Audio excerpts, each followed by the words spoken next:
भारत की पांचवी अर्थव्यवस्था का सच। जी हाँ, आज बात करते हैं बड़ी अर्थव्यवस्था के सच के बारे में। किसी भी देश की बड़ी अर्थव्यवस्था महत्वपूर्ण होती है, लेकिन उससे भी ज़्यादा महत्वपूर्ण होती है लोगों की प्रति व्यक्ति आय में सुधार होना, उसमें भी एक समान सुधार होना।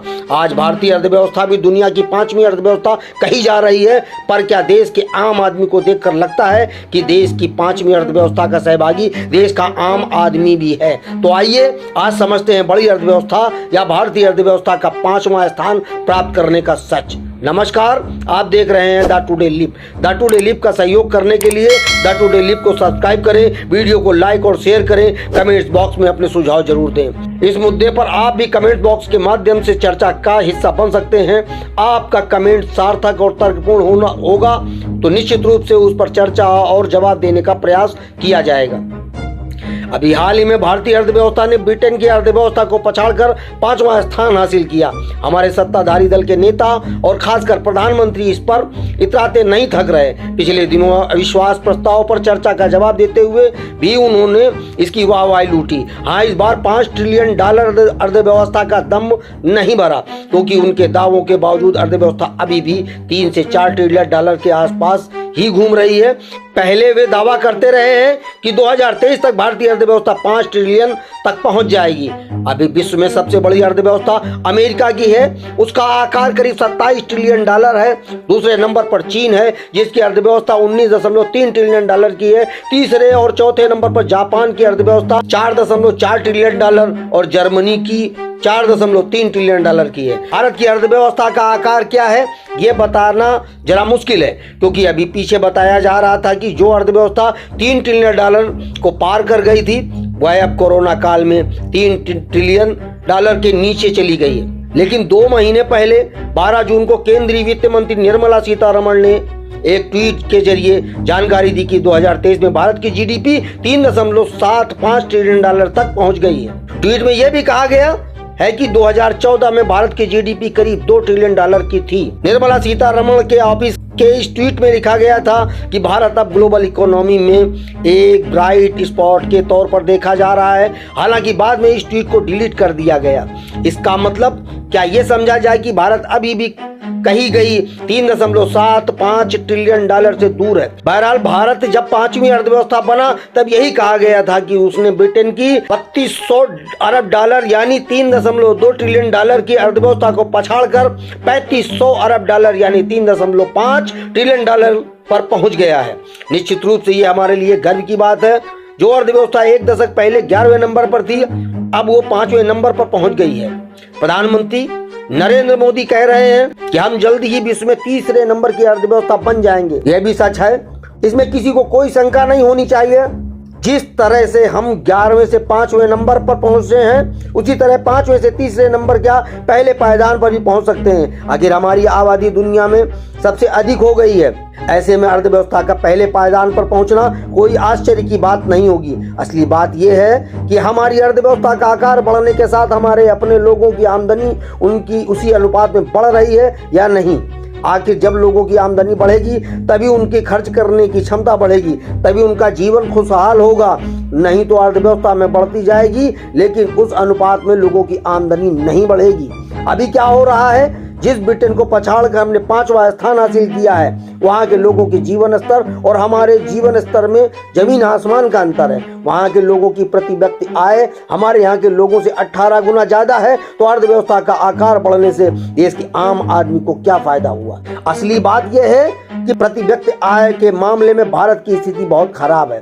प्रति व्यक्ति आय के मामले में अंगोला जैसे गरीब देशों से भी पिछड़ा हुआ है। अमेरिका, जापान, जर्मनी, ब्रिटेन की बात छोड़िए, हम दुनिया के 197 देशों में से 142वें नंबर पर हैं। हमारी प्रति व्यक्ति आय $2601 है। सबसे बड़ी अर्थव्यवस्था वाला देश अमेरिका की प्रति व्यक्ति आय $80,035 प्रति व्यक्ति है। यानी अमेरिका की प्रति व्यक्ति औसत आय हमारे मुकाबले 31 गुना अधिक है। इसी तरह जर्मनी और कनाडा की प्रति व्यक्ति आय हमारी तुलना में 20 गुना ज्यादा है। जापान और इटली की औसत प्रति व्यक्ति आय भारत से 14 गुना ज्यादा है। हम हर मामले में में आबादी का रोना रोने लगते हैं, कहने लगते हैं कि उन देशों की आबादी कम है इसलिए वहाँ समृद्धि ज़्यादा है और प्रति व्यक्ति आय भी अधिक है, लेकिन ये हकीकत नहीं है। चीन की आबादी पिछले सालों में हमसे ज़्यादा ही रही है, लेकिन वहाँ के लोगों की औसत आय हमसे 5 गुना ज़्यादा है। ब्राज़ील की प्रति व्यक्ति औसत आमदनी हमसे 4 गुना ज़्यादा है। बड़े देशों की तो बात छोड़िए, जिन देशों को हम नाम तक नहीं जानते उनकी भी प्रति व्यक्ति आय हमसे ज़्यादा है। बनात की प्रति व्यक्ति आय $3,128 और साओ टोम प्रिंसिपे की $2,696 है। ऊपर अंगोला का जिक्र किया गया, उसकी प्रति व्यक्ति औसत आय $3,205 है। आइवरी कोस्ट जैसे देश की आय भी $2,646 है, जो कि हमारे $2,601 से ज़्यादा है। प्रति व्यक्ति आय में एक बड़ा विरोधाभास यह भी है कि जिस फार्मूले से प्रति व्यक्ति आय निकाली जाती है, यानी देश की कुल अर्जित आय को देश की कुल आबादी से विभाजित कर औसत आय या प्रति व्यक्ति आय निकाली जाती है, उसमें अंबानी की आय भी शामिल है और अडानी की भी। उसमें 1 लाख कमाने वाला भी है और 10,000 कमाने वाला भी है। इसलिए मानना कि प्रति व्यक्ति आय बढ़ने से देश की पूरी आबादी की आय बढ़ रही है या उनका जीवन सुधर रहा है, यह भी एक भ्रम ही है। अर्थव्यवस्था के मामले में हम जरूर 5वें स्थान पर हैं, लेकिन बाकी मामलों में हम गरीब देशों की कतार में खड़े हैं। खुशहाली के मामले में हम 142वें स्थान पर हैं। 2023 की वर्ल्ड हैप्पीनेस रिपोर्ट में फिनलैंड दुनिया का सबसे खुशहाल देश है। इस सूची में भारत 125वें नंबर पर है। इन खुशहाल देशों में 10 बड़ी अर्थव्यवस्था वाले कोई भी देश नहीं है। तो अर्थव्यवस्था बड़ी होने से खुशहाली नहीं आती है, खुशहाली आती है प्रति व्यक्ति आय बढ़ने और सरकारों के सुशासन और अपने लोगों की सुविधाएं प्रदान करने से। मानव विकास सूचकांक में यह आमतौर पर 130वें के बाद ही होता है। ग्लोबल जेंडर गैप में 144 देशों की सूची में यह 108वें नंबर पर है। अपने प्रधानमंत्री नरेंद्र मोदी जी अक्सर इस बात का श्रेय लेते रहते हैं कि उन्होंने भारत में व्यापार करना सुगम बना दिया है, जिसकी वजह से विदेशी निवेश खूब आ रहा है। लेकिन व्यापार करने में आसानी वाले सूचकांक में भी 190 देशों की सूची में भारत 77वें स्थान पर है। ग्लोबल इनोवेशन इंडेक्स में 133 देशों में 57वें नंबर पर हैं। फ्रीडम ऑफ प्रेस में 180 देशों में 161वें नंबर पर हैं और ई सरकार में 192 देशों में 96वें नंबर पर हैं। यह नंबर थोड़ा आगे पीछे हो सकता है क्योंकि इंडेक्स हर साल बदलते रहते हैं, लेकिन कुल मिलाकर भारत की स्थिति हर मामले में दयनीय है। इसकी एक बड़ी वजह पूरी दुनिया में हो रहा असमान विकास है।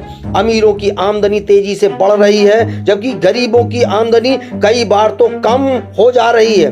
पिछले साल फोर्ब्स ने एक सूची जारी की थी जिसके अनुसार दुनिया में करीब 2,755 अरबपति हैं। सूची के अनुसार 6ठे और 7वें नंबर पर भारत के गौतम अडानी और मुकेश अंबानी थे। 16 जनवरी 2023 को जारी की गई ऑक्सफैम रिपोर्ट से पता चलता है कि दुनिया के 1% लोगों ने सभी नए धन का करीब आधा हिस्सा कब्जा किया हुआ है। भारत में असमान विकास विकसित और दूसरे समृद्ध देशों की तुलना में कुछ ज्यादा ही है। ऑक्सफैम ने अप्रैल 2023 में सर्वाइवल ऑफ द रिचेस्ट नाम से एक रिपोर्ट जारी की, जिसमें पता चलता है कि भारत में 5% लोगों के पास देश की 60% से अधिक संपत्ति है, जबकि निचली 50% आबादी के पास केवल 3% संपत्ति है। रिपोर्ट में यह भी बताया गया है कि 2012 और 2021 के बीच में भारत में जितनी संपत्ति बनाई गई उसका 40% हिस्सा केवल 1% अरबपतियों के पास गया। रिपोर्ट के अनुसार 2020 में भारत में कुल 102 अरबपति थे, जो 2023 में बढ़कर 166 हो गए। एक तरफ तो अमीरों की संपत्ति बढ़ रही है, दूसरी तरफ गरीबों की गरीबी और उनकी संख्या बढ़ रही है। 2018 में भूखे भारतीयों की संख्या 190 मिलियन थी, जो 2022 में बढ़कर 350 मिलियन हो गई है।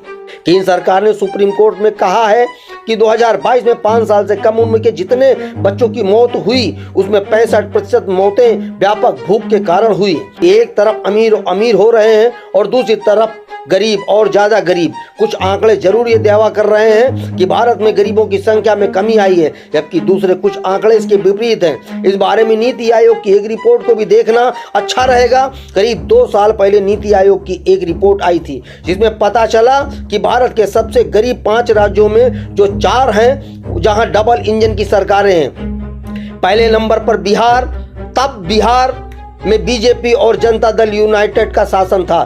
दूसरे नंबर पर झारखंड, तीसरे नंबर पर उत्तर प्रदेश और चौथे नंबर पर मध्य प्रदेश है। इनमें भी चौंकाने वाली बात यह थी कि बिहार की 52%, झारखंड की 42%, उत्तर प्रदेश की 38% और मध्य प्रदेश की 37% आबादी गरीब है।